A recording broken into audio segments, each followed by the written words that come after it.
Bismillahirrahmanirrahim. Assalamualaikum warahmatullahi wabarakatuh. Saya Yunia Dilawati. Nama Cina saya La Yun Shen, tapi saya biasa dipanggil Yun Yun.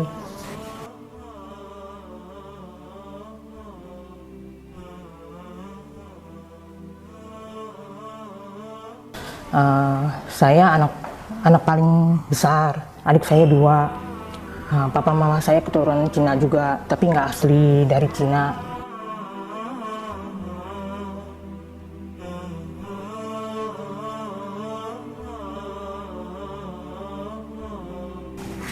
Dulu saya agamanya Buddha, ya karena ikut orang tua saja. Lalu sampai saya sudah mulai kerja, saya sering bingung apa yang saya lakukan ini, saya bilang gitu. Setelah saya kerja itu, saya baru sadar bahwa apa ritual saya yang lakukan ini sepertinya nggak ada artinya gitu. Jadi saya suka ikut-ikut temen. Waktu itu saya ikut teman saya kebaktian di kantornya. Terus saya juga ikut kebaktian di gereja dekat rumah. Sampai berjalan hampir setengah tahun kalau nggak salah.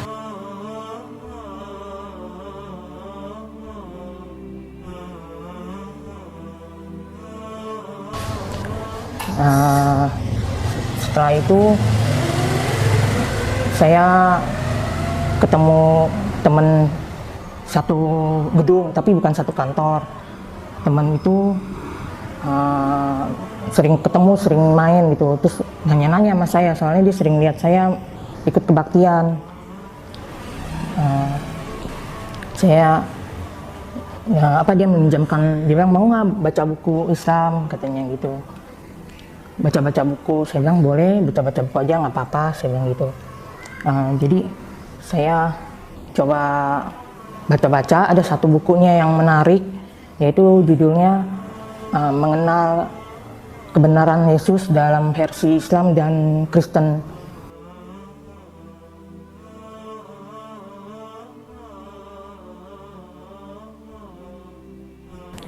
Sebelumnya kan saya udah ikut gereja, jadi saya ada bayangan gitu tentang Yesus Kristus katanya. Tapi sejak saya ikut yang kebaktian itu, saya juga nggak ada yang berarti gitu di hati saya, kosong gitu ya.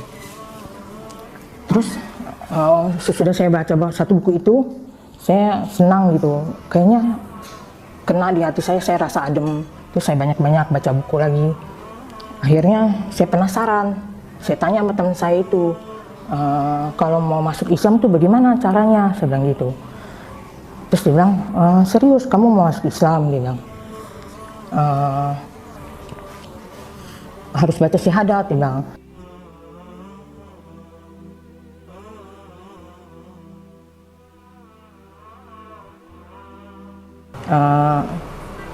Saya bertekad, saya bilang biarinlah, saya ambil jalan ini, semoga saya dapat kemudahan, saya bilang gitu. Jadi akhirnya saya baca syahadat di Masjid Al-Azhar.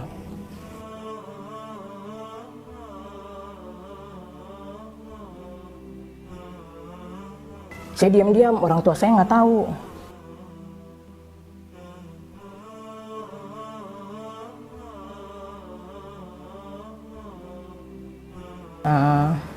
Satu hari lagi mau sholat isya, hujan. Terus adik saya di kamar, biasa saya sholatnya di kamar. Adik saya juga nggak tahu saya udah masuk Islam. Terus saya sholat di luar, saya lupa sejadahnya, mukena saya taruh di ruangan itu. Enggak, saya bawa ke kamar, diumpetin. Besok paginya ketemu sama mama saya bingung. Ini baju sembahyang siapa, katanya gitu.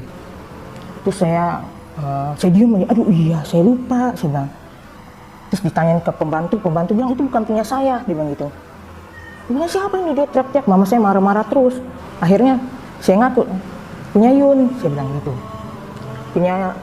Terus saya dimarahin. Kapan kamu masuk Islam? Kenapa kamu bisa begitu? Wah, saya dimarahin terus. Pokoknya saya nggak dikasih kesempatan untuk jawab, ditanyain terus menerus. Terus akhirnya mama saya saking marahnya, mukena saya digunting-gunting. Saudara saya mau dibakar gitu, tapi nggak bisa karena tebel. Saya cuma nangis aja, saya sedih, saya bingung gimana rasanya, hatinya meledak gitu, bingung saya. Jadi akhirnya dari kejadian itu saya sering ngumpet di kamar, saya diem aja. Kalau mau sholat saya pakai kaos yang tangan panjang, saya tutup kepala saya pakai selimut.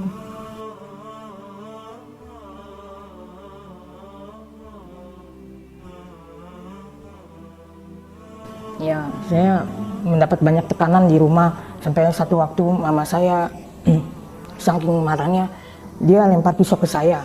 Terus dia bilang,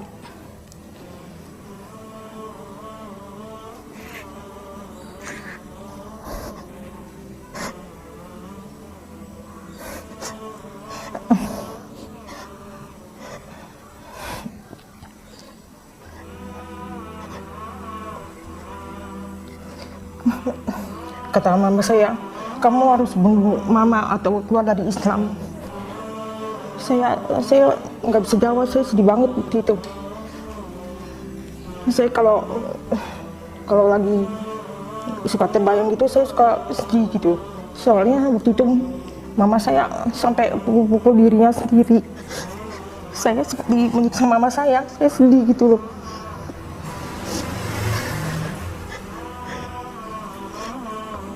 Kalau udah mama saya udah begitu nekat gitu, saya kunci diri di dalam kamar, saya nggak berani keluar. Terus akhirnya satu waktu saya diam-diam keluar rumah, saya kos di lain tempat. Saya putus komunikasi sama mama saya, tapi saya sering telepon adik saya di kantornya, nanya keadaan mama saya. Yang paling menentang memang mama saya, papa saya juga sebenarnya menentang, tapi dia udah memaklumi, udah mengerti gitu. Kata papa saya, nggak apa-apa itu kalau agama yang dia pilih biarin aja, tapi mama saya nggak terima. Dia selalu berulang-ulang bilang bunuh mama atau keluar dari Islam, dia bilang gitu. Terus akhirnya saya keluar dari rumah, saya masih nanya adik-adik saya, katanya adik saya masih menentang, dia bilang gitu. Ya udah, saya akhirnya kos terus menerus. Di situ saya ditemenin teman saya yang mengajak saya ke Islam.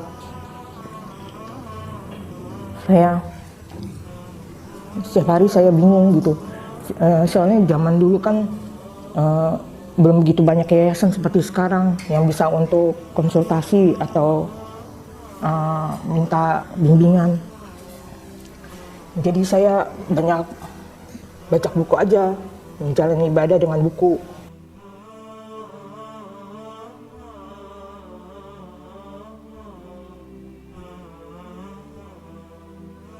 Akhirnya sudah saya menikah, tapi mama saya masih menentang.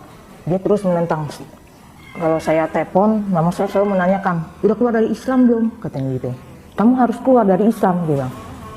Mama nggak terima kalau kamu belum keluar dari Islam, katanya gitu.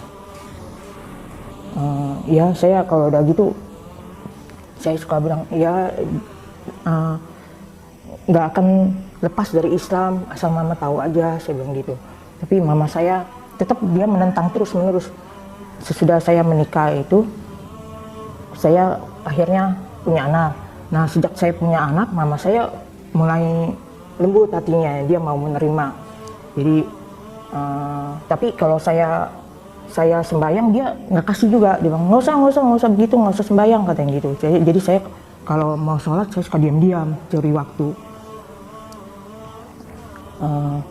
Itu kalau saya lagi berkunjung ke mama saya mau sholat nggak bisa, saya suka nyuri waktu di kamar pembantu saya sholatnya.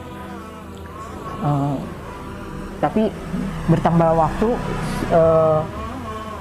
mama saya kan ada sakit, dia suka sering konsul ke rumah sakit, jadi hanya saya yang bisa menemani, adik-adik saya nggak bisa, sibuk semua. Sepertinya mama saya juga jadi bagaimana gitu kali ya, soalnya dulu dia kan menentang saya, tapi akhirnya saya yang dekat sama mama saya. Jadi kalau di rumah sakit tuh lama, saya berjam-jam, saya suka bilang mau sholat dulu ya, saya bilang gitu. Terus mama saya suka ngomong, apaan sih kamu, katanya gitu, nggak usah, temenin mama aja di sini, dia bilang. Akhirnya saya nyuri waktu, mau ke WC, saya bilang gitu. Saya dapat nyuri beberapa menit, 5 menit paling enggak lah, saya bisa sholat akhirnya. Itu jalan sampai 5 tahun saya bolak-balik rumah sakit itu nemenin mama saya. Sudah belakangan ini kalau mama saya lagi menemani mama saya bilang, "Ma, seperti biasa mau sholat dulu ya," saya bilang gitu. Mama saya akhirnya megang tangan saya, dia bilang, iya, kamu jangan lama-lama sholatnya, katanya. Mama nggak takut sendirian, katanya gitu. Iya, kan selama ini nggak lama, saya bilang gitu. Padahal saya ke WC waktu itu, bilangnya ke WC sama mama saya. Ya, pokoknya sejak sebenarnya mama saya mulai lembut hatinya sejak saya punya anak. Dan udah anak kedua, mama saya udah semakin menerima gitu ya. Jadi kalau mau makan, saya kadang-kadang dikasih tahu, ini kamu nggak boleh makan, ada babinya, katanya gitu. Kalau papa saya dia nggak pernah menentang, nggak pernah bantah, juga nggak kelihatan mendukung juga, nggak ada pendapatnya itu. Tapi papa saya nggak menentang keras seperti mama saya. Kalau adik-adik saya, terserah kamu mau ambil jalan itu, ya terserah, itu jalan kamu, kata adik-adik saya gitu. Jadi akhirnya saya bertekad, saya nggak akan keluar dari Islam sama sekali, biarpun mama saya menentang terus-menerus. Jadi saya pertahankan. Alhamdulillah, tambah waktu, mama saya udah mulai menerima.